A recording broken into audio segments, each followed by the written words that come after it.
Hey hello guys, welcome back once again. Pramod Kadam here. Basically कल मैंने एक लॉ का और सीए इंटर का टेस्ट सॉल्व किया था, तो देख सकते हैं आप मुझे मार्क जो मिले वो 85% मेरे आंसर करेक्ट है। मैं आपको मेरी गलतियां भी बताता हूँ। 3 आंसर मुझे मैं सबमिट नहीं कर पाया क्योंकि सबमिट नहीं हुए थे। मैंने उसका ऑप्शन जो है वो दूसरा सेलेक्ट किया था। तो गाइज देखते हैं कि क्वेश्चन किस तरह के थे। जो सेकंड मॉक टेस्ट मैंने सॉल्व किया था, फर्स्ट मॉक टेस्ट का वीडियो आपको मैंने ऑलरेडी प्रोवाइड किया है। सेकंड मॉक टेस्ट का जो वीडियो है मैं आज आपको प्रोवाइड करता हूँ। और ये जो मॉक टेस्ट है इसमें कितने मुझे मार्क मिले ये भी देख सकते हैं आप। यहाँ पर मेरा स्कोर दिखा दे रहा है 85%। मैंने क्वेश्चन जो अटेंड किए थे वो 39 थे। मेरा स्कोर 44 यहाँ पर दिख रहा है आपको। और आप देख सकते हो मैंने टाइम यहाँ पर मेरा आंसर सबमिट नहीं हुआ था, इसलिए मैंने 626 मिनट लिए थे।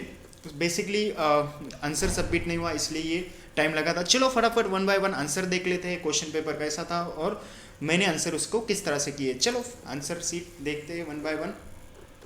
तो फर्स्ट क्वेश्चन था the Latin maxima nemo dat quod non habit means. तो इसका आंसर था no man can pass a better title than he has. यानी कि जो भी ये कंसेप्ट है ये अगर हम देखेंगे सेल्स ऑफ गुड्स एक्ट आप देखोगे तो वहाँ पर ये कंसेप्ट आपको मिल जाएंगी। ओके, देन आरबीआई क्या करती है, गवर्न करती है पूरे चेक के ट्रांजैक्शन के। तो यहाँ पर हमें मेरा आंसर चेक ये करेक्ट है। उसके बाद partnership, when a partnership firm is continue even after the expiry of fix term is called. यानी कि पार्टनरशिप एट विल, आपकी पार्टनरशिप एट विल यानी कि आपकी पार्टनरशिप की टर्म अगर ख़त्म भी हो गई यानी कि पार्टनर्स चले भी गए तो भी आप क्या कर सकते हो, आपकी पार्टनरशिप एट विल आप कंटिन्यू कर सकते हो आपके फ्री कंसेंट से। ये क्लियर माइंड में रख दो। Then the payment of gratuity payable to an employee not exceed. अगर आपको पेमेंट ऑफ ग्रेचुटी का करना है आपके एम्प्लॉय को 20 मंथ्स पेमेंट, यानी कि जो भी आप पेमेंट कर रहे हो 20 मंथ्स तक वही पेमेंट आपको ग्रेचुटी बोलकर उसको देना है, उससे ज़्यादा या उससे कम नहीं दे सकते। Okay, then no female child shall be allowed to work in any factory except between. आप अगर फैक्ट्री एक्ट देखोगे 1948 का, तो अगर आप फैक्ट्री एक्ट के कुछ प्रोविजन देखोगे वहाँ पर चाइल्ड को और वुमेन को यानी फीमेल वर्कर को क्या किया जाता है, अलाउ नहीं किया जाता है। ये टाइम में वो वर्क कर सकती है। एक्सेप्ट है इसका मतलब 8 से लेकर 7 PM तक वो वर्क कर सकती है, इसके अलावा वो वर्क नहीं कर सकते उस फैक्ट्री में। ये आपने वहाँ पर अगर फैक्ट्री एक्ट पढ़ते हो तो ये छोटी छोटी बातें आपने ध्यान में रखनी है। देन नेक्स्ट क्वेश्चन बहुत इंपॉर्टेंट है। Case in case a private company mention the number of members personally present to the quorum of meeting of the company. Section 105 quorum का है, कंपनीज एक्ट 2013 का। तो अगर प्राइवेट कंपनी की बात करें तो मिनिमम नंबर ऑफ आपका कोरम जो है वो कोरम लगने वाला है 5। अगर आपके पब्लिक कंपनी की बात करें, प्राइवेट कंपनी है तो मिनिमम 2 मेंबर्स रिक्वायर्ड होते हैं। और पब्लिक कंपनी है तो क्या करना है, आपके अगर मेंबर अप टू 1000 है तो उस केस में आपके 1000 में से मिनिमम 5 मेंबर पर्सनली प्रेजेंट होने चाहिए। आपके मेंबर 1000 to 5000 है तो 10 मेंबर पर्सनली प्रेजेंट होने चाहिए। उसके साथ साथ आपके मेंबर मोर देन 5000 है तो 15 मेंबर पर्सनली प्रेजेंट होने चाहिए। ये प्रोविजन है, वहाँ पर आप देख सकते हो। और then which of the following not valid medium है, medium of sending notice to all shareholder. कौन सा मीडियम यानी कि मीडियम है जिससे हम नोटिस शेयर नहीं कर सकते। वहाँ पर ऑप्शन थे स्पीड पोस्ट था, कुरियर था, मेल था। यानी कि ये ऑप्शन से आप नोटिस आपके शेयर होल्डर को शेयर कर सकते। बट यहाँ पर जो आंसर है नॉट, यानी कि नॉट मीडियम यानी कि थ्रू पब्लिक एडवर्टाइजमेंट। अगर किसी न्यूज़पेपर में अगर एडवर्टाइजमेंट वगैरह देते हो तो उसकी नोटिस आप शेयर नहीं कर सकते हो। देन क्वेश्चन नंबर 9 बहुत इंपॉर्टेंट था। If any default made in filing refund of money, यानी कि आपने कोई कैपिटल रेज किया है मार्केट से तो उस सिचुएशन में कंपनी को डिफॉल्ट एटलीस्ट 1000 का उसके कंपनी को और कंपनी के डायरेक्टर को लग सकता है। यहाँ पर मैं आंसर सबमिट नहीं कर पाया था। आंसर था मिचेल पोर्टल, क्योंकि मैंने मिचेल पोर्टल को कलेक्ट किया था मगर वो कलेक्ट नहीं हो रहा था, इसलिए मैंने पीटर डकर को किया था। और उन्होंने प्लेन टेक्स्ट चेन वैल्यू जो है as a strategic framework for analyze of competitive advantage was promoted by, ये जो है मिचेल पीटर ने प्रमोटेड किया है। ये आपने strategic framework analyse competitive advantage was promoted bye Mitchell portal. ये इथिक्स का जो भी पार्ट्स है आपको बहुत अच्छे तरीके से पढ़ना है। अब क्वेश्चन जो है 1B आता है, उसमें 5 क्वेश्चन दिए होते हैं। तो ये 5 क्वेश्चन देखो, ऑक्युपायर्स इंडिकेट्स यानी कि person having ultimate factories act, जो भी ऑक्युपायर होता है उसका अल्टीमेटली क्या होता है, हैविंग अल्टीमेट कंट्रोल किस पर होता है, पूरे फैक्ट्री पर होता है, फैक्ट्री के मैनेजमेंट पर होता है। Then section 92 once again annual return, यहाँ पर क्वेश्चन आने के चांसेस है। एमसीक्यू के लिए सेक्शन का फॉर्म भी याद रखना। MGT 7 एनुअल रिटर्न टेस्ट 1 में MGT 7 पर क्वेश्चन आया था और इसमें 92 सेक्शन पर आया है annual return. Then meta ethics natural of moral judgement, यानी कि जो भी आपका ये होता है मेटा एथिक्स, ये नेचुरल मॉरल जजमेंट के लिए यूज किया जाता है। Then meaning of fraud meaning of fraud क्या होता है, मैं ये वहाँ पर भी आपको एक्सप्लेनेशन दिया था। फ्रॉड ये क्या होता है, मिस प्रेजेंटेशन होता है। ये जो भी कॉन्ट्रैक्ट होते हैं आप फ्रॉड करते हो तो उसको वॉइडेबल कॉन्ट्रैक्ट कहा जाता है। तो ये समझ लेना थोड़ा सा, वॉइड और वॉइडेबल का मीनिंग समझ लेना। बेसिकली क्या होता है, आपको कॉन्ट्रैक्ट वॉइड कॉन्ट्रैक्ट को अलाउ ही नहीं करता, इंटर ही नहीं करता कॉन्ट्रैक्ट एक्ट में।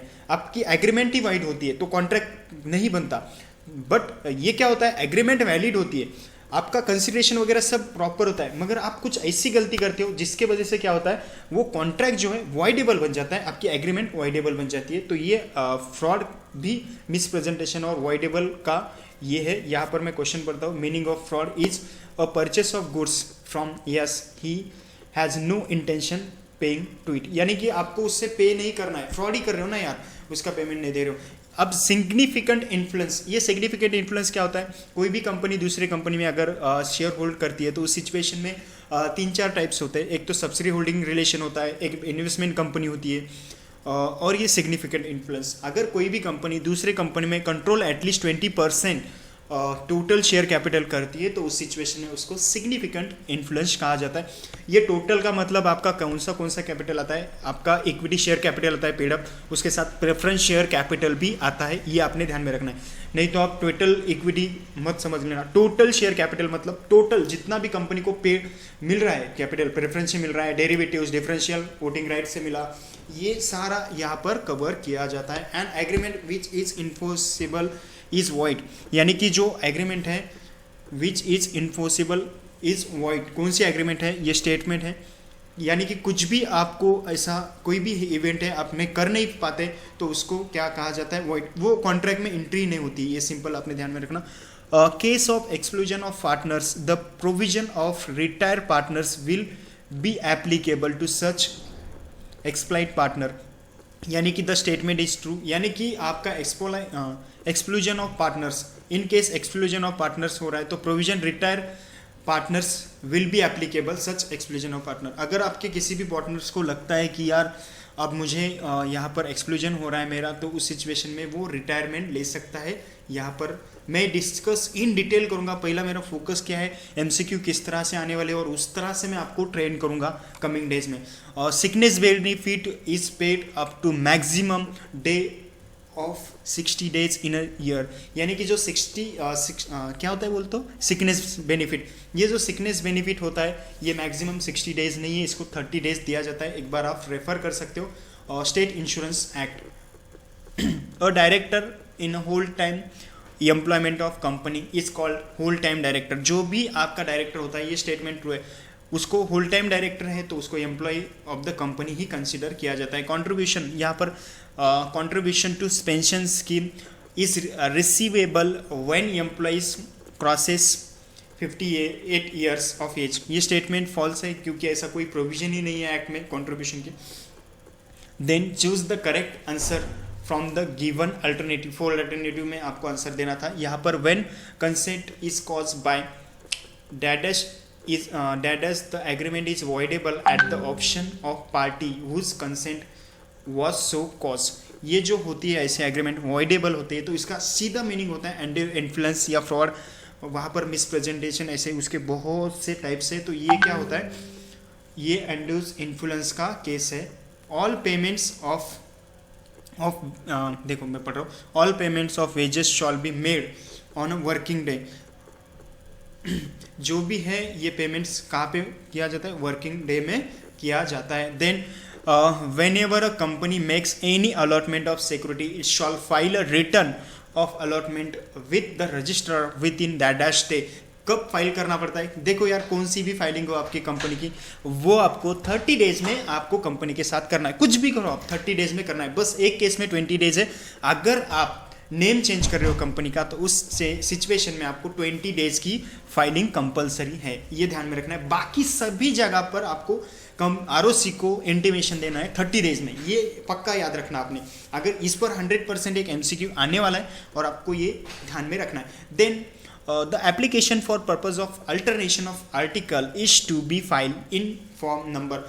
देखो फॉर्म नंबर कौन सा यूज किया जाता है, अल्टरनेशन ऑफ आर्टिकल्स, वहाँ पर 23 फॉर्म दिया था, INC 1 दिया था, INC 27 दिया था, तो 27 INCQ यूज किया जाता है। बेसिकली अगर 23, 22 की बात करोगे तो वो अल्टरनेशन के लिए है, मगर वो मेमोरेंडम के अल्टरनेशन के लिए है। ये जो 27 यूज किया जाता है ये आर्टिकल के अल्टरनेशन के लिए है, ये एप्लीकेशन के लिए ये फॉर्म यूज किया जाता है। Business ethics must safeguard different rights of the customers, यानी कि जो भी हमारे कस्टमर्स होते हैं उनके राइट को सेफगार्ड किया जाता है बिजनेस एथिक्स से। तो यहाँ पर एक केस था, सुनील ने, जो सुनील है उसने एजुकेशन के लिए अमाउंट दिया था, कुछ लोन दिया था अनिल को, और अनिल ये क्या था, माइनर था, 3 लाख रुपीज़ का लोन दिया था, और उसके बिहाफ पर उसने क्या की थी, उसकी प्रॉपर्टी पोजीशन में रखी थी। ये सेक्शन 69 जो है कॉन्ट्रैक्ट एक्ट का, 69, 68, जो भी आपके नेसेसिटी कॉन्ट्रैक्ट होते यानी कि माइनर हो तो उस सिचुएशन में नेसेसिटी कॉन्ट्रैक्ट वाइड कंसीडर किए जाते हैं, वैलिड कंसीडर किए जाते हैं। तो उस केस में जो ये सुनील है उसकी प्रॉपर्टी जो है उससे प्रॉपर्टी से उसकी फीस रिकवर कर सकता है, और ये वैलिड इंटेंशन है। अगर उसके बेनिफिट के लिए वो अमाउंट पे कर रहे हैं तो उसका अमाउंट वो रिसीव कर सकता है उसकी प्रॉपर्टी बेचकर। चलो, मगर वो जो रिमेनिंग 15 लाख में से 12 लाख से उसको रिटर्न देने होंगे, ये भी उसने ध्यान में रखना है।